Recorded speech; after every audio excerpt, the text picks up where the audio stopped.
नमस्कार, मैं हर्षित तिवारी। अब है न्यूज के 31 जनवरी सोमवार शाम के बुलेटिन में आप सभी का स्वागत करता हूं। आइए देखते हैं आज दिन भर की खास खबरें। इस बुलेटिन के प्रायोजक हैं आर के निवास बाय आर के डेवलपर्स। शानदार घर खरीदें अब अपने बजट में। छिंदवाड़ा पुलिस ने G9 स्पा सेंटर पर दबिश देकर 4 युवक युवतियों को आपत्तिजनक हालत में पकड़ा है। छिंदवाड़ा पुलिस के अनुसार संचालक प्रद्युमन चौरसिया स्पा सेंटर की आड़ में सेक्स रैकेट चला रहा था। G9 स्पा सेंटर की फ्रेंचाइजी उसने उज्जैन के नागेश परमार से ले रखी है। मौके से 4 युवक और 4 युवतियां पकड़े गए हैं। इनमें उज्जैन की युवतियां भी शामिल हैं।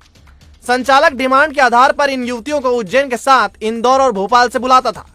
खास बात यह है कि G9 स्पा सेंटर की फ्रेंचाइजी उज्जैन के नागेश परमार ने प्रद्युमन को दी है। बता दें कि नागेश परमार उज्जैन के देवास रोड स्थित डिवाइन वैली में रॉयल स्पा सेंटर संचालित करता है। पूर्व में वह किसी और नाम से स्पा सेंटर संचालित करता था, लेकिन सेक्स रैकेट का भंडाफोड़ होने के बाद उसने अलग नाम से फिर गोरख धंधा शुरू कर दिया। डिवाइन वैली में संचालित स्पा सेंटर में भी रैकेट चलाने की शिकायतें कई बार सामने आई, लेकिन पुलिस शिकायत को नजरअंदाज करती रही। प्राप्त हुई थी कि परासी रोड के G9 स्पा में, जो कि जिसका संचालक बाहर का है, उज्जैन का है, उसके द्वारा यहाँ स्पा सेंटर संचालित किया जाता है और देह उसके स्पा सेंटर के चलाने के आड़ में ही देह व्यापार का होता है। पुलिस द्वारा ये सूचना पहले कंफर्म की गई और कंफर्म करने के बाद रेड की कार्रवाई की गई, जिसमें थाना प्रभारी कोतवाली और थाना प्रभारी महिला सेल के द्वारा संयुक्त रूप से एक टीम गठित करके कार्रवाई की गई, जिसमें संदिग्ध परिस्थितियों में 4 लड़कियां और 4 लड़के पाए गए हैं, जिन पर वैधानिक कार्रवाई की जा रही है। साथ ही संचालक का भी पता लगाया जा रहा है और उसके कहां उसे और जगह पे चल रहे हैं, उन पर भी अभी हम नज़र बनाए हुए हैं। उस पर भी आगे जो भी कार्रवाई की जाती है उससे अवगत कराया जाएगा। कोविड की तीसरी लहर के कारण 15 जनवरी से बंद किए स्कूल एक बार फिर मंगलवार से शुरू होने जा रहे हैं। चिकित्सा विशेषज्ञों से मशवरे के बाद सीएम शिवराज सिंह चौहान ने 50% क्षमता के साथ स्कूल फिर से खोलने का फैसला किया है। बोर्ड परीक्षाएं भी समय पर ही होगी। दरअसल कोविड की तीसरी लहर के कारण 31 जनवरी तक सारे स्कूलों को बंद कर दिया गया था। इसकी वजह थी प्रदेश में कोरोना का बढ़ता संक्रमण। अब किशोर विद्यार्थियों के बेहतर टीकाकरण और संक्रमण घटने के साथ ही सीएम ने स्कूलों को फिर से शुरू करने का फैसला किया है। हालांकि स्कूल 50% क्षमता के साथ ही खोले जाएंगे। स्कूलों के साथ आवासीय विद्यालय और छात्रावास भी खुलेंगे। इधर शिक्षा मंत्री इंदर सिंह परमार ने भी साफ कर दिया है कि बोर्ड परीक्षाएं तय शेड्यूल के मुताबिक ही होगी। ऑफलाइन ही परीक्षाएं ली जाएगी। फिलहाल 10वीं बोर्ड की परीक्षाएं 18 और 12वीं की 17 फरवरी से शुरू होनी है। पहले थ्योरेटिकल परीक्षाएं और इसके बाद प्रैक्टिकल परीक्षाएं होगी। स्कूल खोलने के अलावा शेष कोविड प्रोटोकॉल और पाबंदियां पहले की ही तरह जारी रहेगी। भारतीय जनता युवा मोर्चा के नवनियुक्त नगर अध्यक्ष अमेय शर्मा की रैली में सोमवार को सैलाब उमड़ पड़ा। युवा कार्यकर्ताओं ने विजय जुलूस में अमेय की ताकत बताई। क्षीरसागर से शुरू हुई रैली में डीजे भी बजाया गया। कार्यकर्ता चामुंडा माता टावर चौक होते हुए फ्रीगंज स्थित लोक शक्ति भवन पहुंचे। रैली के दौरान पटाखे भी फोड़े गए। भाजपा कार्यालय पर जुलूस पहुंचने से पहले जगह जगह मंच लगाकर स्वागत किया गया। टावर चौक पर स्वागत के दौरान अमेय शर्मा पर फूल बरसाए गए। इस दौरान बड़ी संख्या में भाजपा जनता युवा मोर्चा कार्यकर्ता एवं पदाधिकारी मौजूद थे।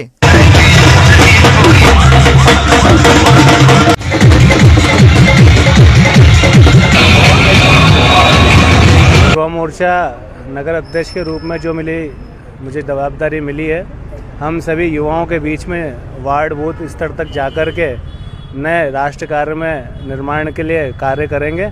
सभी नए युवा मोर्चा में ज़्यादा से ज़्यादा युवाओं को जोड़ने का काम करेंगे और एक अच्छे राष्ट्र निर्माण के कार्य में लगेंगे। स्वागत सम्मान रैली थी भारतीय जनता पार्टी की। कार्यक्रम था, आज मुझे नवनियुक्त अध्यक्ष बनने के बाद में कार्यक्रम आयोजित किया गया था।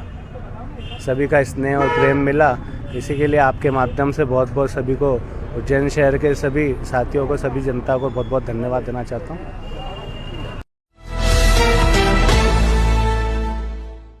आरडीगाड़ी अस्पताल से बच्चा चोरी होने की वारदात के 48 घंटे बाद भी पुलिस के हाथ कोई सुराग नहीं लगा है। इसके पीछे पुलिस सीसीटीवी बंद होने का हवाला दे रही है। हालांकि मामले में पुलिस को महिला के माता पिता और परिजनों पर शंका है, जिसके चलते उनसे पूछताछ की जा रही है।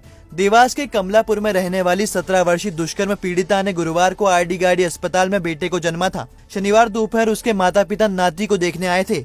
इसके बाद रात से ही शिशु लापता है। महिला के अनुसार रात करीब 1:30 बजे शिशु को दूध पिलाकर उसकी नींद लगी थी। इसके करीब 1 घंटे बाद उसकी नींद खुली तो शिशु गायब था। मामले में पुलिस ने शंका के आधार पर माता पिता को हिरासत में लेकर पूछताछ शुरू कर दी है। चिमनगंज थाना प्रभारी जितेंद्र भास्कर के अनुसार अस्पताल में 3 सीसीटीवी कैमरे लगे हैं। तीनों कैमरे 2 साल से बंद है, जिसके चलते कोई सुराग नहीं लग पा रहा है। माता पिता से पूछताछ की जा रही है। इसके अलावा अस्पताल का रजिस्टर भी चेक किया जा रहा है। मशहूर गरबा सिंगर फाल्गुनी पाठक ने सोमवार को श्री महाकालेश्वर भगवान के दर्शन किए। रात के साथ सोमवार को भी उन्होंने बाबा के दर्शन किए। इस दौरान मीडिया से चर्चा में उन्होंने कहा कि बाबा महाकाल ने बगैर मांगे ही जीवन में सब कुछ दिया है, इसलिए वे बाबा से कुछ मांगने नहीं, केवल दर्शन करने आई है। नंदीगृह में बैठकर उन्होंने काफी समय तक ध्यान भी लगाया। इस दौरान ओम नमः शिवाय का उद्घोष भी होता रहा। बता दें कि फाल्गुनी पाठक मशहूर सिंगर है और उनका गीत चूड़ी जो खन की रात में याद पिया की आने लगी है, इस एल्बम ने उन्हें रातों रात स्टार बना दिया था। इसके बाद उन्होंने कई हिट एल्बम दिए। हालांकि शारदीय नवरात्र के दौरान उनकी गरबा नाइटें खूब फेमस रही।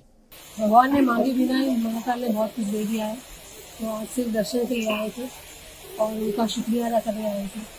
तो जो भी जीवन में कुछ की सफलता मिली है वो उनके आशीर्वाद से मिली है और बहुत सारे अमर पे आशीर्वाद रखने बना। अभी तक कुछ प्लानिंग नहीं है, ठीक है, मुझे जाने जी ने भी बोला कि कुछ करेंगे तो करेंगे। मंदिर की जमीन पर मुस्लिम समुदाय द्वारा अवैध कब्जा करने के विरोध में सोमवार को विश्व हिंदू महासंघ के कार्यकर्ताओं ने प्रदर्शन किया।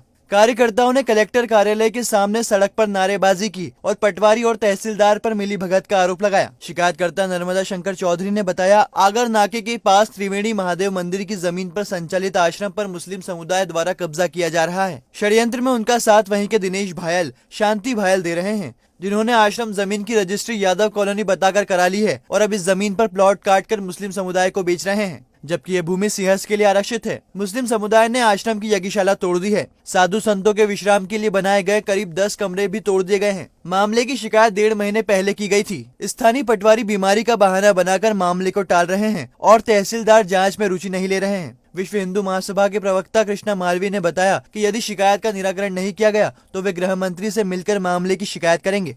माता की वंदे मातरम, वंदे मातरम। और मजबूरी में हमको आके हिंदू समाज को रोड पे बैठना पड़ा।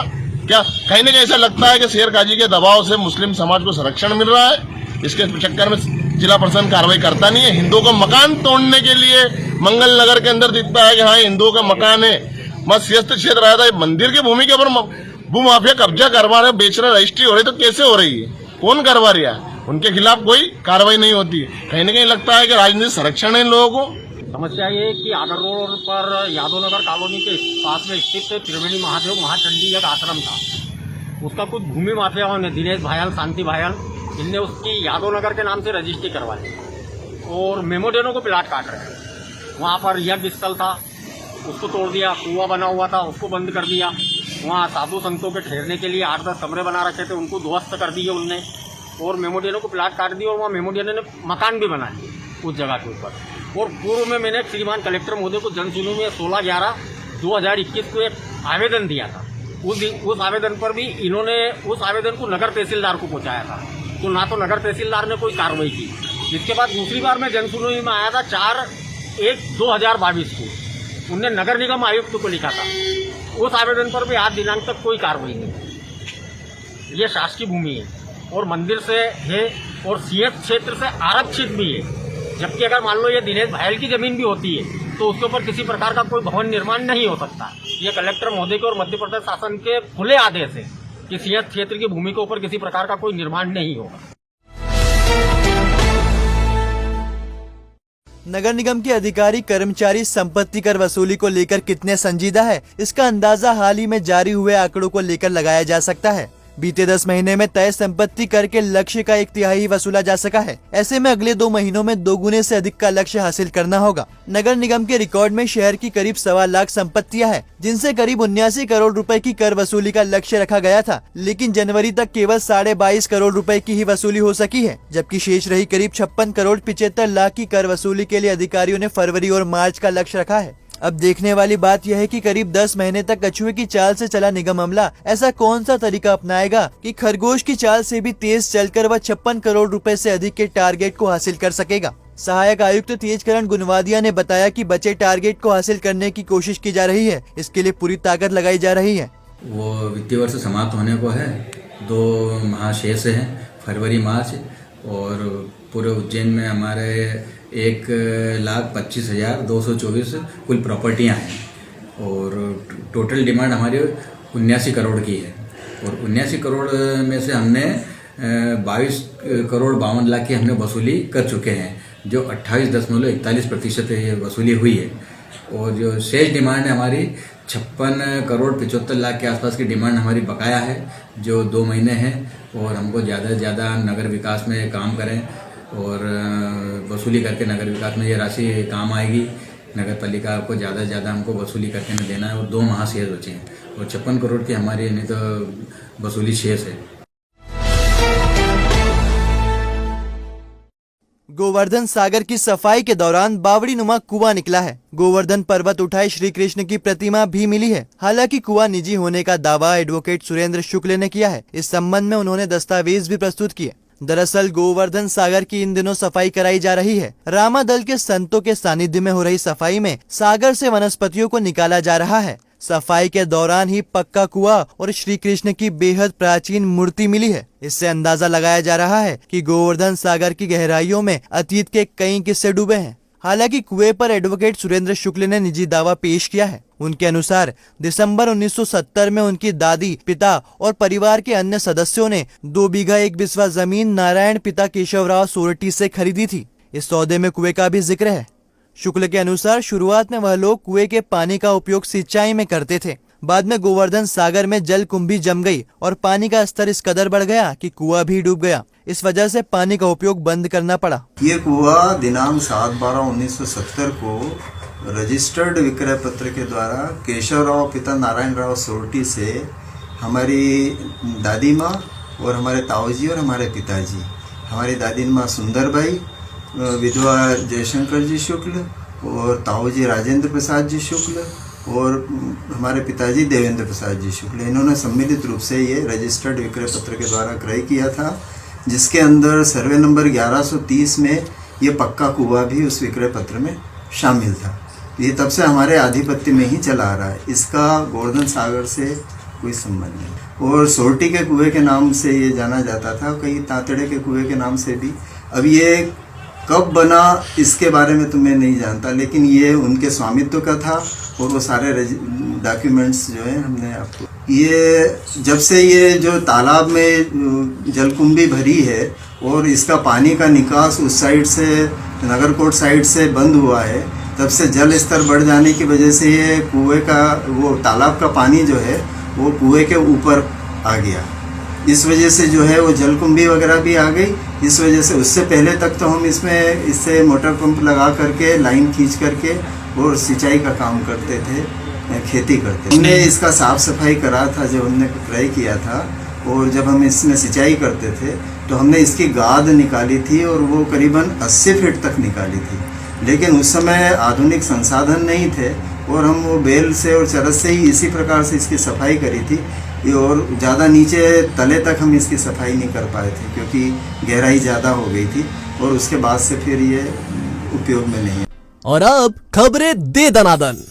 सामाजिक संगठन जज्बा सोशल फाउंडेशन का अखिल भारतीय मुस्लिम परिचय सम्मेलन 13 मार्च को उज्जैन में होगा। संस्था के डॉक्टर शादाब अहमद सिद्दीकी और इंजीनियर सरफराज कुरैशी ने बताया कि 9वें परिचय सम्मेलन में 23 फरवरी तक आवेदन किया जा सकता है। सम्मेलन में शामिल होने वालों के लिए चाय, नाश्ता और खाने की व्यवस्था की जाएगी। 13 मार्च को होने वाले सम्मेलन में 300 किलोमीटर दूर से आने वाले मेहमानों को होटल में कमरा भी उपलब्ध कराया जाएगा।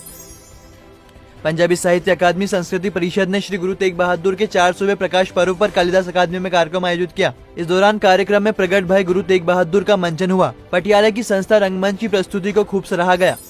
कलेक्टर ने आपराधिक प्रवृत्ति वाले माफिया पर कार्रवाई के निर्देश दिए हैं। टाइम लिमिट की बैठक में कलेक्टर ने आंगनबाड़ियों को गोद लेने की कार्रवाई शुरू करने का कहा है।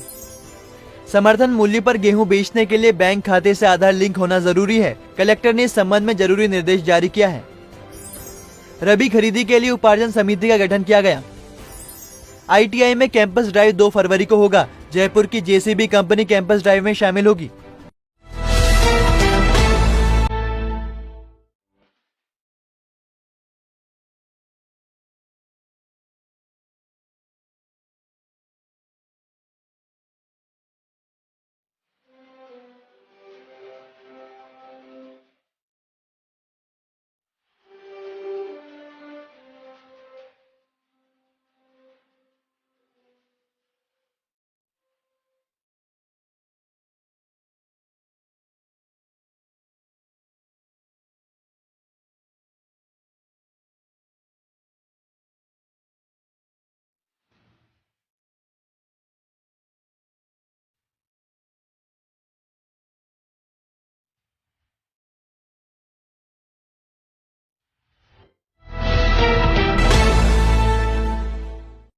आपने देखा हमारा बुलेटिन।